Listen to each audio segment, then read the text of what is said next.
बाबा बड़े घरे देला कन्यादान, इज्जत कैसे रही है, मर्यादा कैसे रही आई हो।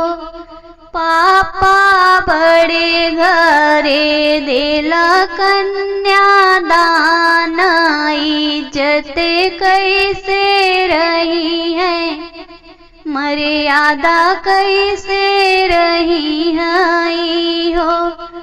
बाबा गइयो मांगे हो, बाबा बैलो मांगे हो, बाबा तो हाँ के मांगे हारवा, इज्जत कैसे रही है, मर्यादा कैसे रही आई हो।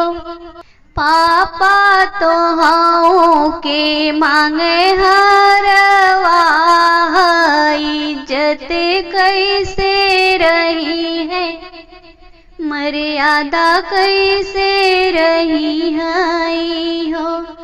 बेटी गइयो देबे हो, बेटी बैलो देबे हो, बेटी हमहु बनब हरवा, इज्जत मोरी रही है, मर्यादा हमारी रही आई हो। बेटी हमहु बनब हरवा, इज्जत हमारी रही है, मर्यादा मोरी रही आई हो। चाचा बड़े घरे देला कन्यादान, इज्जत कैसे रही है, मर्यादा कैसे रही आई हो। चाचा बड़े घरे देला कन्या दान, इज्जत कैसे रही है, मर्यादा कैसे रही आई हो। चाचा हंडो मांगे हो, चाचा परतियो मांगे हो, चाचा चाचू के मांगे मजहारिनी,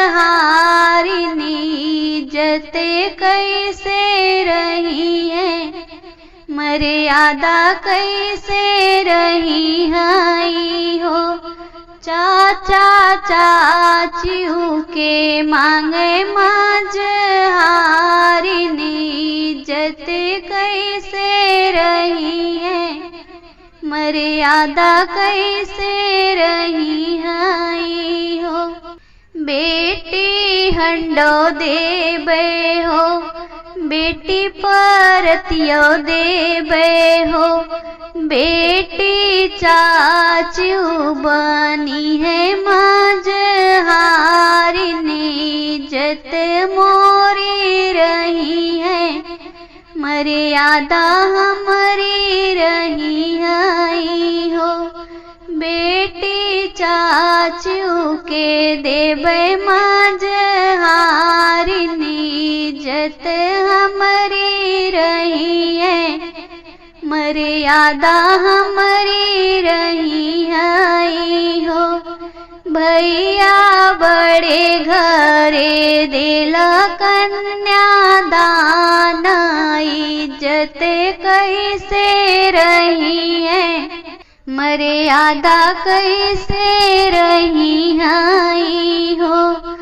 भैया बड़े घरे देला कन्यादान, इज्जत कैसे रही है, मर्यादा कैसे रही आई हो। भैया गइयो मांगे हो, भैया भैंसियो मांगे हो, भैया तो के मांगे चरवा, इज्जत कैसे रही है, मर्यादा कैसे रही आई हो। भैया तो हाँ के मांगे चरवा, इज्जत कैसे रही है, मर्यादा कैसे रही आई हो। भैया गैयो मांगे हो, भैया भैंसियो मांगे हो। भैया तो हाँ के मांगे चरवा, इज्जत कैसे रही है, मर्यादा कैसे रही आई हो।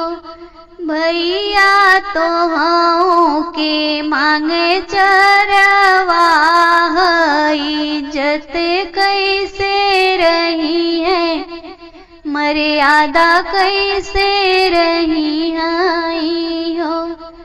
बहिनी गैयो देबे हो, बहिनी भैंसियो देबे हो। बहिनी हमहु बनब चरवा, इज्जत मोरी रही है, मर्यादा हमारी रही आई हो।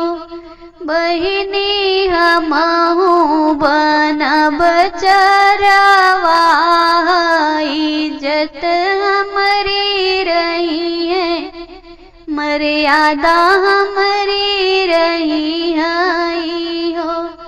बाबा बड़े घरे दिला कन्यादान, इज्जत कैसे रही है, मर्यादा कैसे रही आई हो।